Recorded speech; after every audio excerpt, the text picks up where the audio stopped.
ಇದು ಕುಚ್ಕುಟ್ಟಿ ನಾನು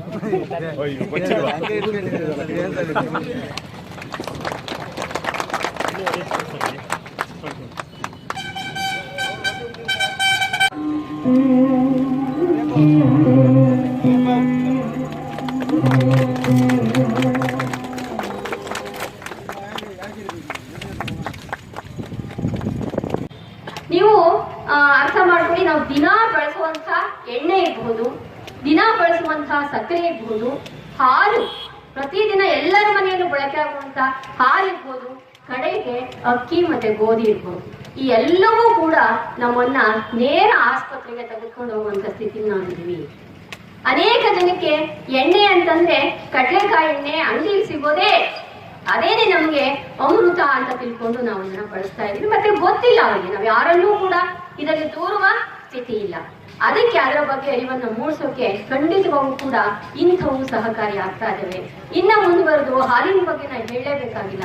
ಈ ಎಲ್ಲವೂ ಸಹ ನಮ್ಮ ಆರೋಗ್ಯವನ್ನ ಕಡೆಗೆ ನಮಗೆ ಬೇಕಾಗಿರೋದು ಆರೋಗ್ಯವೇ ಭಾಗ್ಯ ಅಂತ ನಾವು ಹೇಳುವಂತ ಸಂದರ್ಭದಲ್ಲಿ ನಮ್ಗೆ ಇನ್ಯಾವ ಅಡವು ಆಸ್ತಿ ಬೇಡ. ನಮಗೆ ಬೇಕಾಗಿರೋದು ಆರೋಗ್ಯವನ್ನ ಒಂದನ್ನ ನಾವು ಸರಿಯಾಗಿ ಇಟ್ಕೊಳ್ಳೋಂತ ಒಂದು ನಿಟ್ಟಿನಲ್ಲಾದ್ರೂ ನಮ್ಮ ಪ್ರಯತ್ನ ಇರಬೇಕು. ನಮ್ಮ ರೈತರ ಆರೋಗ್ಯ ಸುಧಾರಿಸ್ಬೇಕು, ಅದೇ ತನ್ಮೂಲಕ ಅವರ ಆರ್ಥಿಕ ಪರಿಸ್ಥಿತಿಯು ಕೂಡ ಸುಧಾರಿಸಬೇಕು. ಆ ನಿಟ್ಟಿನಲ್ಲಿ ತೆಂಗಿನ ಈ ಉತ್ಪನ್ನಗಳ ಈ ಮಾರಾಟ ಮಳಿಗೆ ಇವತ್ತು ಇಲ್ಲಿ ಉದ್ಘಾಟನೆ ಆಗಿರೋದು ತುಂಬಾ ಸಂತೋಷದ ವಿಚಾರ. ಅದರ ಜೊತೆಯಲ್ಲಿ ಎಳನೀರು ಮೇಳವನ್ನು ಕೂಡ ಇಲ್ಲಿ ಜೋಡಿಸಲಾಗಿದೆ. ಎಳನೀರು ಮೇಳಗಳ ಸಂಘಟನೆ ಕೂಡ ಈ ಭಾಗಕ್ಕೆ ಹೊಸದಲ್ಲ, ಈಗಾಗಲೇ ಸಂಘಟನೆಗೊಂಡಿದ್ದಾವೆ. ಆದ್ರೆ ಮತ್ತೆ ಇದನ್ನ ನಾವು ಜ್ಞಾಪಿಸಬೇಕಾಗಿದೆ. ಯಾಕೆಂದ್ರೆ ಇವತ್ತು ನೀವು ನೋಡಿ, ಮಳಿಗೆಗಳ ಮುಂದೆ ಹೋಗಿ ನಮ್ಮ ಯುವಕರು ಕುಡಿತಾ ಇರುವಂತಹ ಬಣ್ಣದ ನೀರು ಅವರ ಆರೋಗ್ಯಕ್ಕೆ ಎಂತ ಮಾರಕ ಆಗಿದೆ ಅನ್ನೋರಿಗೆ ಖಂಡಿತ ಗೊತ್ತಿಲ್ಲ. ಕೆಲಸ ಮಾಡುವಂತಹ, ಪ್ರತಿದಿನ ಕೂಲಿ ಮಾಡುವಂತಹ, ಗಾರೆ ಕೆಲಸ ಮಾಡುವಂತವರು ಮಧ್ಯಾಹ್ನ ರಿಲ್ಯಾಕ್ಸೇಷನ್ಗೆ ಬಳಸುವಂಥದ್ದು ಈ ಬಣ್ಣದ ನೀರು. ನೀವು ಗಮನಿಸಿ, ಅದಕ್ಕೆ 24 ರೂಪಾಯಿ 25 ರೂಪಾಯಿ ಇರುತ್ತೆ. ಒಂದು ಚೂರು ಯೋಚನೆ ಮಾಡದೆ ತಗೋತಾ ಇರ್ತಾರೆ. ಯಾಕೆಂದ್ರೆ ಅವ್ರಿಗೆ ಪರ್ಯಾಯ ಇಲ್ಲ, ಆಲ್ಟರ್ನೇಟ್ ಇಲ್ಲ. ಹಾಗಾಗಿ ಈ ಒಂದು ಎಳನೀರು ಇದೆಯಲ್ಲ, ಏನಿವತ್ತು ಅದನ್ನ ಅಮೃತ ಅಂತ ನಾವು ಏನು ಅನ್ಕೋಬೇಕು. ಯಾಕೆಂದ್ರೆ ನಮ್ಮನೇಲೇ ಇದೆ, ಅದಕ್ಕೆ ಬೆಲೆ ಇಲ್ಲ. ನಾವೇ ಉತ್ಪಾದನೆ ಮಾಡ್ತೀವಿ, ಇರ್ಲಿ ಆ ಒಂದು ಮೂಲೆಗೆ ಅನ್ನೋ ಸ್ಥಿತಿಲಿ ಅದಿದೆ. ಖಂಡಿತ ಅಲ್ಲ, ಅದೊಂದು ಅಮೃತ ಸಮಾನವಾದಂತಹ ಒಂದು ದ್ರವ. ಆಕ್ಷನ್ ಪ್ಲಾನ್ ಅಲ್ಲಿ 3 ಪಾಯಿಂಟ್ಸ್. ಒಂದು ಕನ್ಸಾರ್ಟಿಯಂ ಮಾಡೋದು, ಸೆಕೆಂಡ್ ಬ್ರ್ಯಾಂಡ್ ನೇಮ್ ಕ್ರಿಯೇಟ್ ಮಾಡೋದು, and third coconut park establishment ಮಾಡೋದು, and 4th point actually quality quantity and nodal agency and marketing through outlets. ಇವೆಲ್ಲ ಮಾಡಿದರೆ ಮಾತ್ರ ನಾವು ಮುಂದೆ ಹೋಗ್ಬೋದು. ಸೊ ತಮ್ಗೆ ಗೊತ್ತಿದೆ, ಗುಜರಾತಲ್ಲಿ ಕುರಿಯನ್ ಅವರು ಒಂದು ಹಾಲು ಮಾರಾಟ ಮಾಡಲಿಕ್ಕೆ ಒಂದು ಕೋಆಪರೇಟಿವ್ ಸೊಸೈಟಿ ಮಾಡಿ ಆಮೇಲೆ ನಮ್ಮ KM ಕನ್ನಡದಲ್ಲಿ ನೀವು ನೋಡಿರ್ಬೇಕು, ಸಕ್ಸಸ್ ಆಗಿರುತ್ತೆ. ಅದೇ ಥರ ಇದು ಕೂಡ ಸಕ್ಸಸ್ ಆಗುತ್ತೆ.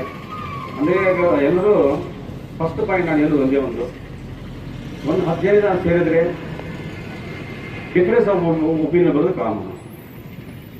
ಇಲ್ಲಿ ನಾವು ಸಕ್ಸಸ್ ಆಗಬೇಕು, ಕೋಕೋನಟ್ ಮತ್ತೆ ಮುಂದೆ ನಾವು ಹೋಗಬೇಕು. ಇಂಟರ್ನ್ಯಾಷನಲ್ ಲೆವೆಲಲ್ಲಿ ಫಿಲಿಪೈನ್ಸು, ಇಂಡೋನೇಷಿಯಾನು, ಮುಂದೆ ನಾವು ಇಂಡಿಯಾ ಮುಂದೆ ಬರಬೇಕು. ನಾವು ವ್ಯಾಲಿಡ್ಸ್ನು 6% 20% ಹೋಗಬೇಕು ಅಂತ ಇದ್ದರೆ ನಾವೆಲ್ಲ ಪಾರ್ಟೀಸ್ ಬಿಟ್ಬಿಟ್ಟು ಎಲ್ಲ ಸೇರಿ ಆ ಡಿಫರೆನ್ಸ್ ಒಪಿನಿಯನ್ ಎಲ್ಲ ಹೊರಗೆ ಇಟ್ಬಿಟ್ಟು ಒಂದು ಕನ್ಸಾರ್ಟಿಯಂ ಮಾಡಿ ಮುಂದೆ ಹೋದರೆ ಡೆಫಿನೆಟ್ ಸಕ್ಸಸ್ ಆಗೋದು ಅಂತ ನನ್ನ ಅನಿಸಿಕೆ.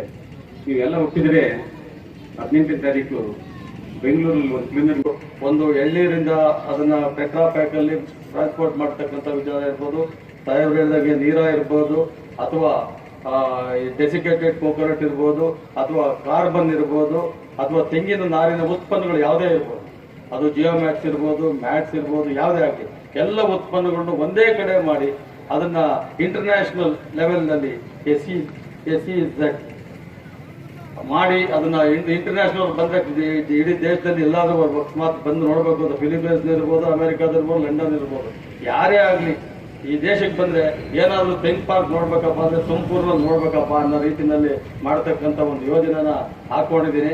ಆದರೆ ನನಗೆ ಬಹಳ ಟೈಮ್ ಕಮ್ಮಿ ಇದೆ, 1 ವರ್ಷ 3 ತಿಂಗಳು ಎಷ್ಟಾಗ್ತದೋ ಗೊತ್ತಿಲ್ಲ. ಆದರೆ ಖಚಿತವಾಗಿ ನನ್ನ ಒಂದು ಅವಧಿಯಲ್ಲಿ ಅದಕ್ಕೊಂದು ಶಂಕುಸ್ಥಾಪನೆ ನೆರವೇರ್ತಕ್ಕಂಥ ಕಾರ್ಯಕ್ರಮ ಅಂತ ಖಂಡಿತ ಮಾಡ್ತೀನಿ. ಕಾರ್ಯಕ್ರಮದಲ್ಲಿ ಮುಖ್ಯವಾಗಿ ಡಾಕ್ಟರ್ ಚೌಡಪ್ಪ ಅವರಾದಂಥ ಡೈರೆಕ್ಟರ್ CTC ರಾಯರವರೇ, ಎಲ್ಲ ಮಾಧ್ಯಮ ಮಿತ್ರರೇ ಮತ್ತು ರೈತ ಬಾಂಧವರೇ, ನಾವು ಈ ಒಂದು